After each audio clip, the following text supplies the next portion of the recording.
오늘 모신 분은 법무법인 오킴스의 대표 변호사시죠. 엄태섭 변호사님 모셨습니다. 네. 안녕하세요. 안녕하세요. 엄태섭입니다. 네.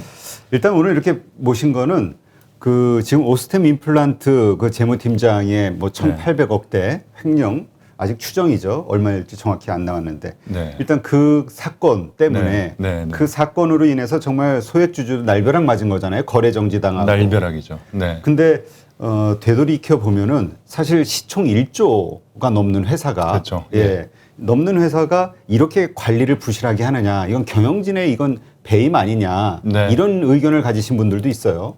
맞습니다. 결국은 내부 통제 시스템, 내부 감시 시스템이 전혀 작동을 하지 않았다. 아주 기본적으로 입금과 출금 그리고 그 내부의 장부를 기재하는 사람, 이 사람이 다 동일인이 그 내용 전체를 다 컨트롤할 수 있었다는 그 사실 자체로도 굉장히 사실 놀랍고 어찌 보면은 뭐 예견된 인재 아닌가라는 생각이 좀 들기도 합니다. 근데 사실 걱정이 되는 건 여기 하나뿐일까? 막 이런 거. 아마 다른 기업들도 비슷한 회사가 상당히 많을 것 같아요. 하나여야 하지 않을까요? 저는 이게 이런 케이스가 여러 케이스가 있다고 한다면 정말 이게 끔찍할 것 같은데요. 저도 그래서 오늘 오면서 좀 유사한 사례가 있나 좀 살펴봤어요. 있긴 있더라고요. 국내 사례가 있고 해외 사례가 있는데 국내 사례로는 동아건설 자금 부장 사건이 있었고 그 사건이 보니까 한 1,898억 원. 그때도 비슷했네요. 네, 비슷했습니다. 2009년에 회사 공금 1,000억 원하고 신탁 자금 898억 원 해서 총 거의 한 1,900억 원. 이번 케이스하고 비슷하죠. 이번에도 1,880억이니까요. 그런 케이스가 있었고 일본에서도 그 보험회사 소니라이프라는 그 보험회사에서 직원에 의해서 발생한 대형 횡령 사건이 요게 한 170억 엔이니까 우리 돈으로도 거의 한 1,770억 정도. 그래서 비슷한 사례가 뭐 이렇게 비슷하네요. 1,800억. 그러니까 이게 한번 하는 사람들은 그 정도 금액을 타겟으로 하는 건 아닌가. 네, 정말 놀라운 일입니다. 이런 일 있으면 안 되죠. 그렇죠. 그러니까 이게 지금 이게 경고가 돼서 경고의 하나의 사례가 돼가지고 지금 각 그 기업들은 한번 이 리스크 관리를 한번 해야 될 것 같아요. 지금 시스템 내부를. 뭐 기업 내부뿐만 아니라 사실 이번에 또 문제가 되는 게 상장 회사다 보니까 외부 감사인이 있거든요. 회계법인.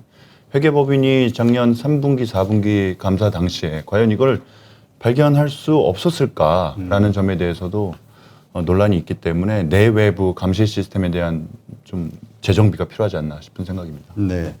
우리가 정말 뭐 중국이 됐든 뭐 이런저런 그 우리보다 좀 못하다고 생각되는 나라들의 그 주식 혹은 기업에 대해서 언급하면서 어떻게 믿을 수 있냐, 막 이런 얘기를 했는데 뭐 비슷한 사례가 우리한테도 이렇게 내부에서 잘하고 있었다는 것 자체가 현실화됐죠. 이건 너무 우리가 금융 시스템이 낙후된 거 아닌가, 관리 시스템도 그렇고요.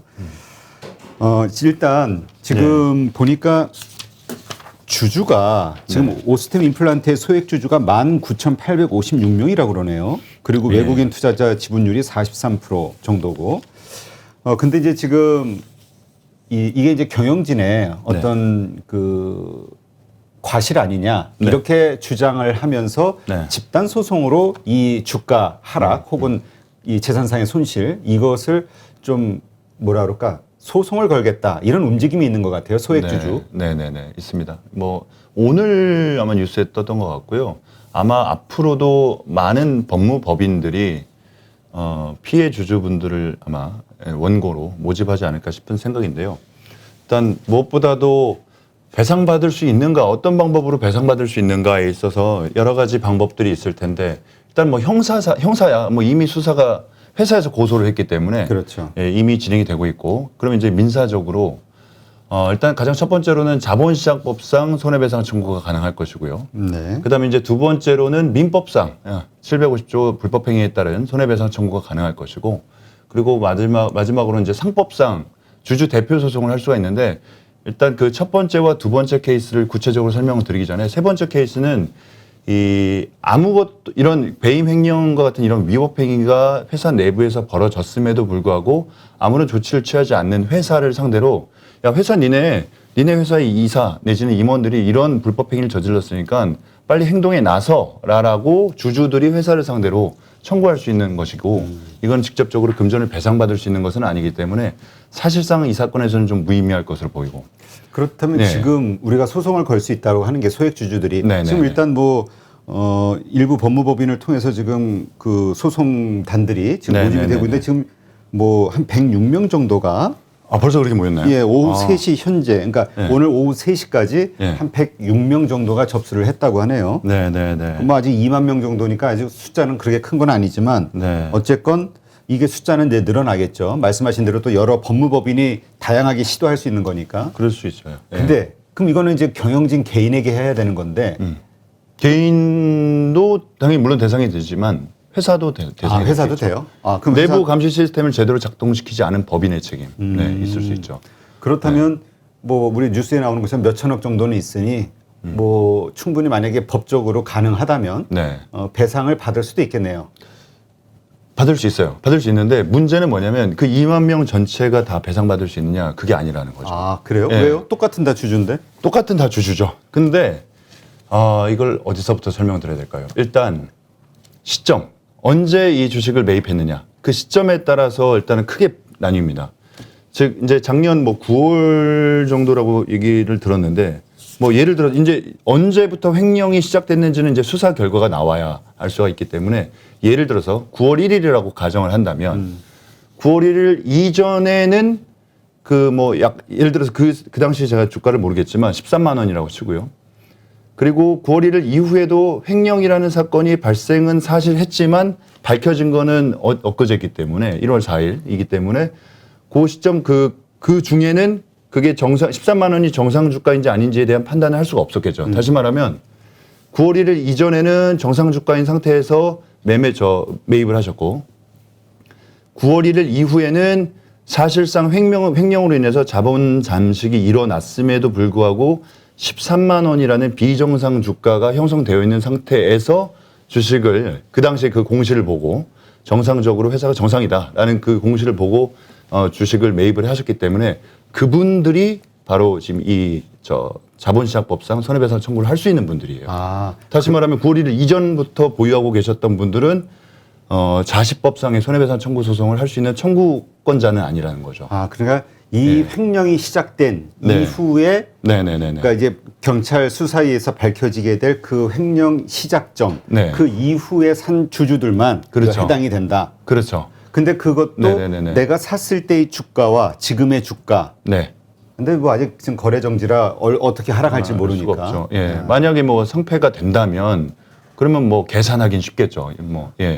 그 당시 매입한 주식 금액, 주가 금액 전체가 다 손해액이 될 것이고 그렇지 않고 만약에 아직 여전히 들고 있고 만약에 상장 폐지가 되지 않고 거래가 재개된다라고 네. 하면 이제 하락된 뭐 예를 들어서 한 5만 원 정도의 주가로 시작된다고 한다면 13에서 5만 원을 뺀 8만 원이 손해배상액이 되겠죠. 근데 이제 문제는 그 횡령 이전부터 주식을 들고 있던 분들이에요. 그렇죠. 예, 그분들은 장기 투자자들. 장투자들. 그리고 또 어떤 홍길동이라는 특정 인물이 있다고 하더라도 사고 팔고 해서 횡령 시점 이전에 샀던 분도 샀다가 횡령 시점 이후에 팔고 또 다시 사고 했던 분들도 계실 거란 말이에요. 그렇죠. 그런 경우도 내가 갖고 있는 주식 총액하고 실제로 배상 청구할 수 있는 금액이 달라질 수 있는 그런 문제도 분명히 있습니다.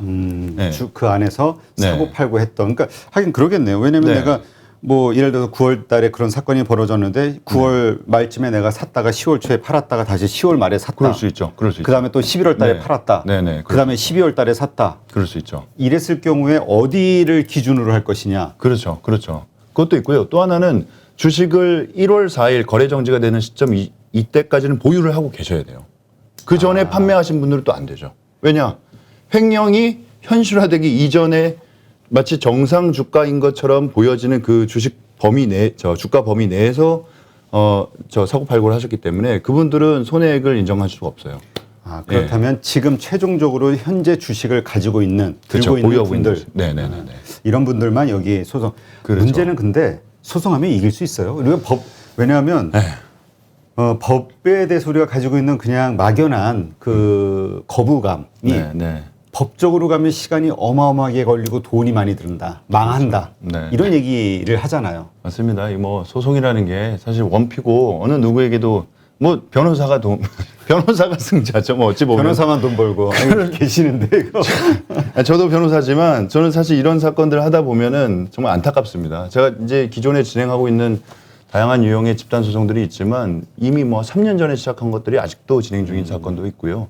또 형사 수사 자체도 굉장히 이렇게 규모가 큰 경우에는 원활하게 돌아가지 못하는 경우도 있고 뭐 좀 안타깝습니다. 그런데 이제 그렇다고 하더라도 이 사건은 좀 비교적 명확합니다. 아, 네, 그 비교적. 과실이. 네, 일단은 내부 통제 문제가 사실 좀 어느 정도 좀 가시화되어 있고, 그다음에 이제 횡령 사실도 아직 뭐 수사가 좀 진행돼야겠지만 어느 정도는 좀 그 범위 내에 있고, 그다음에 지금 뭐 대표이사 내지는 그 임원들, 뭐 윗선이라는 표현을 썼으니까 그 윗선에 관계되어 있는 어떤 누군가가 회사 관계자라고 한다면 더더욱이 회사의 과실은 충분히 얘기해 볼 수 있지 않은가. 그리고 더 나아가서 자본금의 거의 한 92% 정도가 지금 개인 계좌로 빠졌는데. 그렇죠. 그러면은 그 내용을 빠졌음에도 불구하고 마치 자본금이 멀쩡한 양 공시를 했단 말이죠.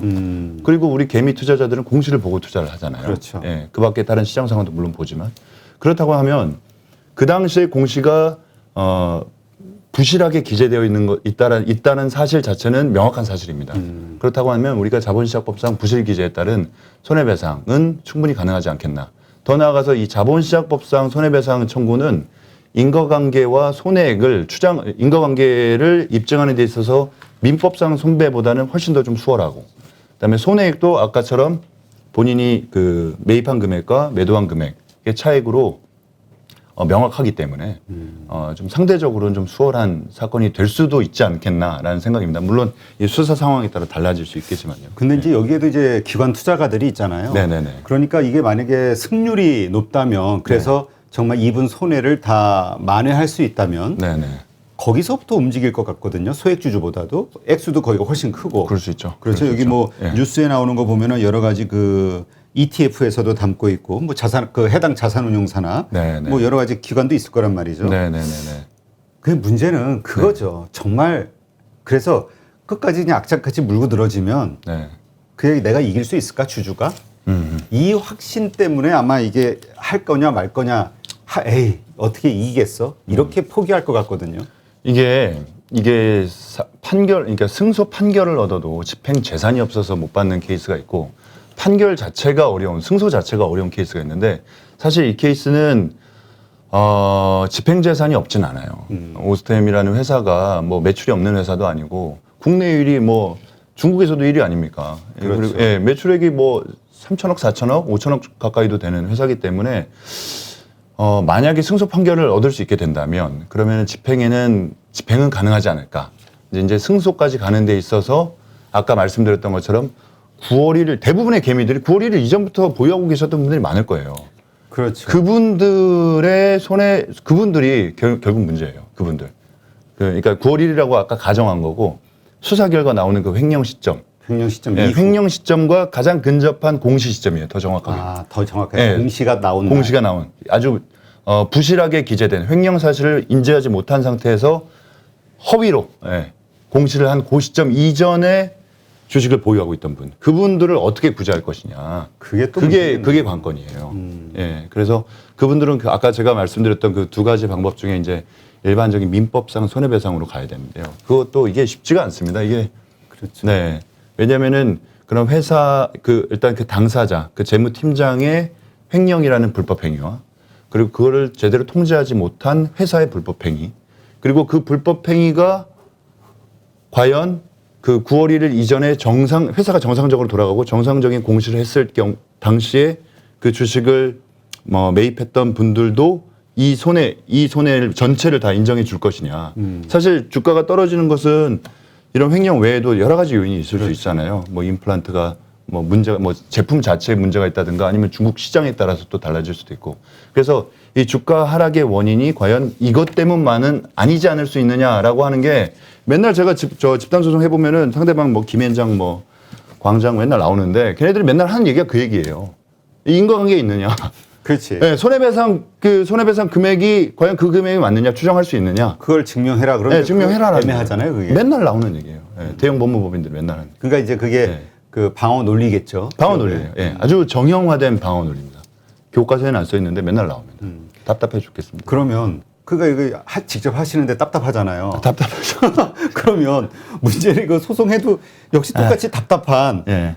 상황이 벌어지지 않겠냐. 그러니까 괜히 네. 이거 뭐라고 해, 이길 수 없는 일에 그 정력과 시간을 낭비하면서 내가 또 막 더 괴로운 시간을 보내야 되는 거 아니냐. 이러면서 아마 대부분 아마 포기를 하겠죠. 네, 그럴 수 있습니다. 근데 분명한 건 수사 결과 나오는 그 횡령과 근접한 그 공시 시점 이후에 이 주식을 사신 분들. 매수하신 분들, 이분들 그리고 그 주식을 여태까지 팔지 않고 갖고 계신 분들, 예, 그분들은 분명히 가능성이 있습니다. 예. 그리고 승소 가능성뿐만 아니라 집행 가능성도 어쨌거나 이게 상패가 되지는 않을 것 같다는 생각이 좀 한편으로 좀 들었어요. 매출이 있으니까. 그리고 일단 예, 뭐 충분히 가능하지 않을까 싶어요. 그 결과는 좀 지나봐야 되겠지만 지금 나오는 뉴스나 이런 얘기 들어보면 그래도 많이 상당 부분 회수할 것 같은. 네네. 그런 생각이 들어요. 금괴도 한 뭐 300억, 400억인가요? 하여튼 300~400억 원어치는 회수를 했고 또 뭐 부동산도 어느 정도는 이제 그 보전, 더 이상 딴 데 빼돌리지 못하게 보전을 해놨기 때문에 지금 현재까지는 한 500~600억 정도는 회수 가능성이 있어 보이고 뭐 한 1000억 내지는 1200억 이미 그 동지인 측에다가 투자했다가 손해본 200~300억 그거는 뭐 이미 없어진 돈이고요. 그 외에 이제 나머지 돈은 어떻게 회수할 수 있는가가 또 문제가 되지 않을까 싶습니다. 알겠습니다. 참 어이없는 일이 벌어져서 그것도 조그만 기업이 아니라 사실 그 임플란트와 관련해서는 거의 리딩 기업인 그 대장주라고 그렇죠. 표현할 네. 정도로 네. 유망 기업이었는데 이런 일들이 벌어져서 참 주주 입장에서 정말 많은 분들이 괴로움을 겪을 수밖에 없는 상황인데 네. 이런 거 이제 예방이 안 되나요? 예방. 어떻게 이게 근데 이런 횡령 사건 그래 뭐 어쩔 수 없죠. 뭐 도둑을 막을 수 없는 거긴 한데 네. 아무리 노력해도 마음 먹은 도둑을 뭐 못 막는다는 얘기도 있지만 네. 액수 자체가 이거는 너무나 차이가 있으니까 이런 근본적인 문제 해결책 이 뭐 그 해결책을 제가 낼 수 있으면 제가 저기 여기서 뭐 법무법인 안에 안 있겠죠. 근데 그쪽에 스카웃 되셔서 모르겠습니다. 이제 이런 일이 또 있어서는 안 되겠지만 결국 핵심은 뭐 내부 통제 아닐까 싶습니다. 내부와 외부에서 각각 이제 통제. 내부 통제는 상시적으로 일어나는 통제 시스템이고 외부 통제라고 하면 결국 외부 감사인 회계법인에서 분기별, 반기별로 하는 그 감사 제도인데요. 이번에 위조를 이게 이제 결국은 그 자금 출납부, 입출금 내역서, 그 다음에 잔고 증명서 이걸 위조했다는 거 아닙니까? 그렇죠. 그럼 그거를 그러니까 위조해서 제출받은 것도 웃기는 거예요. 사실은 외부 감사인이 감사를 하는 목적은 내부에서의 어떤 이런 불법행위나 위법행위가 있을 수 있다라는 것을 전제하에 감사하는 거잖아요. 그러면은 사실 그런 입출 내역을 내부에 있는 재무팀장으로부터 받을 게 아니라 거래은행한테 받아야죠. 거래은행한테 그 원본을 받아야죠. 그렇죠. 예, 그 원본만 받았으면 이거는 분명히 법인 계좌가 빵꾸가 났을 때 알 수 있었을 겁니다. 근데 아마도 제 생각에는 내부에서 그냥 늘상 하던 대로 재무팀장한테 잔고증명서를 받았을 것 같아요. 그렇죠. 근데 우리가 법인 이거 할 때 네. 결산하거나 할 때 이 세무서나 회계사하고 하는 거 보면 어쨌든 거래 관계잖아요. 그렇죠. 그러니까 그냥 원만하게 그냥 뭐 자료 좀 보내주세요. 그러면 또 보내주면 그냥 알아서 타탄 맞춰주고. 그게 또 재밌는 게 일주일 동안 있잖아요. 그 외부 감사인이 그 사무실 하나 비워가지고 일주일 동안 상주에서 감사를 하지 않습니까? 하다 보면 친해져요. 그러니까 친해집니다. 그거 네. 제가 그 세무 국세청에서 세무조사 나온 케이스를 얘기 들어보니까 지인한테 물 주는 것도 안 마신다고 그러더라고요. 가까워질까봐 그냥 우리끼리 알아서 하겠다. 뭐 이런 식으로 다 그러기는 않겠지만 그러니까 이런 것들이 좀 필요하겠네요. 네, 이 실질적으로 친해진 인간관계를 어떻게 그걸 잡아낼 수 있겠습니까? 근데 이게 만약에 그 회계법무법인에서도 어떤 귀책 사유가 있다고 했을 때는 기업 측에서 오스템 임플란트에서 또 그 손해배상 청구할 수 있는 거 아닌가요? 외부 감사인한테. 네, 외부 감사인한테. 그렇기는 어렵죠. 왜냐면은 물론 회계법인이 제대로 그 외감법상의 그 감사인의 역할을 하지 못한 과실이 있지만 그 과실의 주된 원인이 내부에 있는 재무팀장이 서류를 위조해서 제출한 것이기 때문에 그 과실의 책임이 결국은 내부에 있는 것이거든요. 그래서 손배 책임을 묻기는 어렵고 그런 케이스도 없었던 것 같습니다. 네. 네. 알겠습니다. 자, 그러면 네. 이 잡힌 이 재무팀장 이러한 근데 이제 사실 뭐 이런 기업의 횡령이 됐든 아니면 대주주의 어떤 횡령 이런 네. 것들이 사실 직원보다는 대주주의 횡령 사건들이 많이 일어나잖아요. 아무래도. 특히 네. 코스닥 기업에서 예. 그리고 특히 무슨 인수합병 뭐 이런 것과 관련해서 네네네. 그때마다 나오는 게 너무 솜방망이 처벌 아니냐 이런 맞습니다. 얘기가 있었는데 네. 이번에 1,800억 액수가 엄청난데 만약에 처벌을 받는다면 지금 법적으로 몇 년을 받는 거죠? 이게 뭐 결국은 이제 5억 원이 넘어가기 때문에 이제 특정 경제범죄 가중처벌 등에 관한 이제 특경법이라고 하는데 거기에 따라서 5억 이상 이제 뭐 물론 법 조문 자체는 50억 이상일 때는 이제 무기 또는 5년 이상, 그다음에 5억에서 50억 미만일 때는 3년 이상의 유기징역으로 이제 형이 더 이제 높아지는데요. 이게 실질적으로 이제 대법원 양형 기준 표에 따르면은 지금 이런 300억 이상일 경우에는 이제 5에서 8년이고 가중되면 7에서 11년 정도 되거든요. 그러니까 맥스 11년인 거예요. 가중돼서. 아, 그러니까 500억 네. 이상이면은 1,800억 액수에 따라 더 커지는 게 아니라 500억 없어요. 이상 그 이상은 표가 없습니다. 1조를 했다 하더라도 300억 이상. 그러니까 그럼 뭐 진짜 그런 생각 그 11년? 그럼 최대한? 맥스 지금 현재까지 그 양형 기준에 따르면은 300억 이상은 가중되어서라도 7에서 11년. 그러니까 7에서 11년. 그럼 네. 보통 이렇게 돈 있으니까 뭐 이렇게 저렇게 빼돌린 게 있겠죠. 뭐 그러면 10년 버티는 거죠. 뭐. 그렇죠. 그러면 뭐 이렇게 저렇게 하면서 또 모범수 감형받고 이렇게 하면은 그렇죠. 일제 한 뭐 최하 뭐 한 7년 전후? 그럴 수도 있죠. 예, 그, 그럴 또 가능성이 그쯤 되면 또 오스템의 주가가 다시 또 회복이 될 수도 있고, 혹은 뭐 국민들의 가면사이고. 기억에서 아니 가명사유는 아니죠. 안 돼요? 예. 주가는 회복됐으니까. 뭐 주가가 회복됐다고 하더라도 그거는 이 사람의 범죄 행위하고는 무관하죠. 그렇기 때문에 그거는 상관은 없는데 물론 저도 이제 그렇게 되기를 원합니다. 왜냐하면 거래 정지 이후에 또 오스템이 열심히 매출을 일으켜서 다시 주가를 이제 10만 원, 12만 원, 13만 원 정상 주가까지도 올려가지고 피해액이 거의 뭐 최소화되거나 없어지게 되면 실제로 소송도 그렇게 됩니다. 이게 소송이 종결되는 시점, 변론이 종결되는 시점에 만약에 오스템이 거래가 다시 재개가 돼서 주가가 다시 회복해가지고 소송이 종결되는 그 시점쯤에 다시 13만 원 회복했다 하면 손해액이 없잖아요. 그렇죠. 없죠. 예, 그러면은 사건 이유 없음. 기각. 기각. 기각됩니다. 아니면은 개별적으로 이제 매수 시점에 따라서 손해액이 일부가 있을 수도 있겠죠. 뭐 예를 들어서 고점에 한 15만 원에 매수하신 분들은 13만 원으로 회복이 된다고 하더라도 뭐 2만 원의 차익만큼은 이제 일부 인정이 되겠죠. 그렇다면 네네네. 지금 이제 거래 재개되는 물론 이제 일단 벌어진 상황이니까 네. 다시는 이런 일이 발생되지 않는 재발 방지책 네네. 이런 것도 확실하게 지금 현재 그 상처받은 주주들에게 알려주는 네네. 그리고 플러스 어떻게 우리 회사가 여러분이 조금만 참고 버텨주면 주가를 다시 회복시킬 만한 네. 그런 어떤 우리가 뭐 호재라고 할까 아니면은 기업 의지 아니면 뭐 여러 가지 네네. 방법들 경영상의 네. 비전 네. 이런 것들을 좀 준비해서 주주들이 흔들리지 않게 또 해줄 어떤 필요성도 있겠네요. 물론입니다. 뭐 일단 내부 이 완전히 정말 망가져 있는 내부 감시 시스템을 뜯어 고치는 것뿐만 아니라 이 주가를 다시 회복시키기 위한 회사의 정말 각고의 노력이 필요할 것 같다라는 생각이 들고 이게 뭐 그렇습니다. 네네네네. 네. 근데 하여튼 그 이러한 법률에 대해서는 정말 네. 우리 미국 같으면은 보통 뭐 무기형 아니 근데 미국은 뭐 300년 징역 200년 150년 뭐 이런 거 있잖아요. 그렇죠. 사실상의 무기징역을 네. 그렇게 표현하니까 더 끔찍하긴 하던데. 네, 죽어서도 여기 있어라. 근데 뭐 어쨌든 한국 현실하고 맞지 않고요.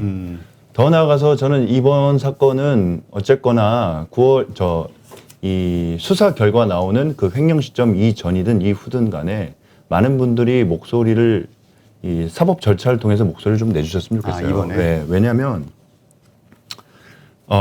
일단 기본적으로 참여를 안 하시면 승소를 누군가가 나 대신이 아니죠. 누군가 주주가 10명 있을 때 5명은 소송을 하고 5명은 소송을 안 한다고 했을 때 소송을 진행해서 승소한 5명이 승소를 통해서 재산을 손해를 배상을 받는다고 하더라도 소송에 참여하지 않은 5명은 배상 받을 수가 없거든요. 이게 집단 소송 제도가 있고 없고의 차이점인데 미국 같은 경우는 집단 소송 제도를 통해서 일부만 참여해서 승소를 하면 동일한 사건으로 인한 피해자들이 그 판결의 효력을 다 받을 수가 있어요. 네. 근데 우리나라 같은 경우에는 참여하지 않으면은 받을 수가 없습니다. 또 아예. 해야 돼요. 예, 그때 돼서.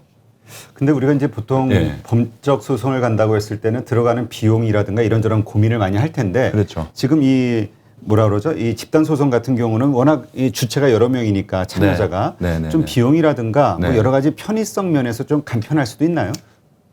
편의성, 뭐 일단 소송 과정 자체는 여러 사람이 하나의 소송에 참여하는 것일 뿐 개별적으로 제출해야 하거나 하는 자료들은 다 동일해요. 그래서 동일하다. 편의성은 사실 모르겠는데, 뭐 착수금은 보통 우리가 흔히 뭐 서초동에서 흔히 얘기하는 뭐 500만 원, 1000만 원 그 정도의 착수금은 아닐 것으로 보고 또 뭐 저희 법무법인도 아마 이제 진행을 하게 될 텐데. 아, 그래요? 예, 하게 될 텐데, 집단 소송에 참여하시는 분들의 그 착수 보수는 대부분 다 이제 좀 소액으로 해서 좀 부담 없이 참여하실 수 있게끔 그렇죠. 하는 게 맞다고 보고 또 그렇게 진행이 되지 않을까 싶습니다. 예. 아, 하실 예정이세요? 아니 뭐 집단 소송만 나오면은 뭐 찾아주시는 분들 많아서. 그러면 지난 벌써 지금 집단 소송만 지금 하고 있는 게 한 10개가 넘어요. 아, 그래요? 예, 예. 근데 저는 사실 이 네. 집단 소송 소비자 혹은 피해자들 그 다수의 피해자들의 어떤 네, 권익을 위해서라도 끝까지 그 해가지고 힘들겠지만 네. 그 과정 속에서 나온 결과들 네. 이게 이제 사실 네. 하나의 백데이터가 돼서 네, 다시는 네, 이렇게 겁나서 그런 짓을 못 하게 되는 맞습니다. 어떤 네. 경고등이 되는 것도 맞잖아요. 물론입니다. 예, 저는 이런 사례들은 지금 저도 처음에 집단 소송을 시작했을 때 과연 이런 소송을 내가 앞으로 또 하게 될까라는 생각을 했는데 웬걸요.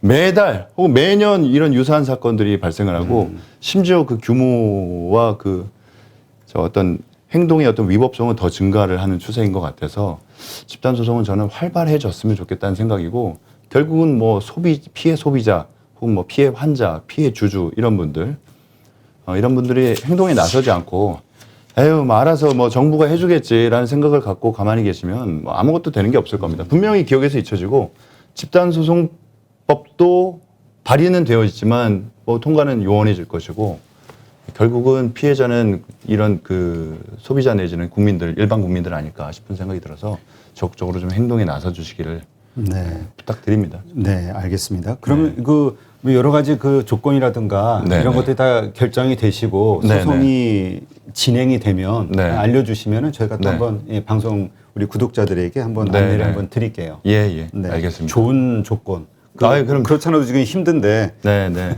그러니까 좀 가볍게, 그러니까 금전적으로 네. 좀 가볍게 부담 네. 좀 적은 상황으로 네. 뭔가 피해 보상을 받을 수 있는 방법. 네. 근데 우리 한국은 전 미국 그게 참 장단점이 있지만 그 네. 징벌적 배상 제도라는 거.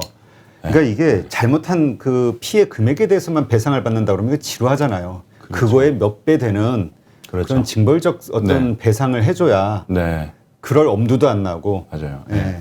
이게 민사의 형사화죠. 사실은 형사처벌도 아까 말씀드렸던 것처럼 뭐 10년, 11년이면은 한 1,800억, 2,000억 정도는 이거 충분히 딜할 수 있을 것 같다는 생각이 들지 않을까요? 그렇죠. 누가 들어도. 근데 이게 돈으로 가면 좀 얘기가 달라지죠. 예.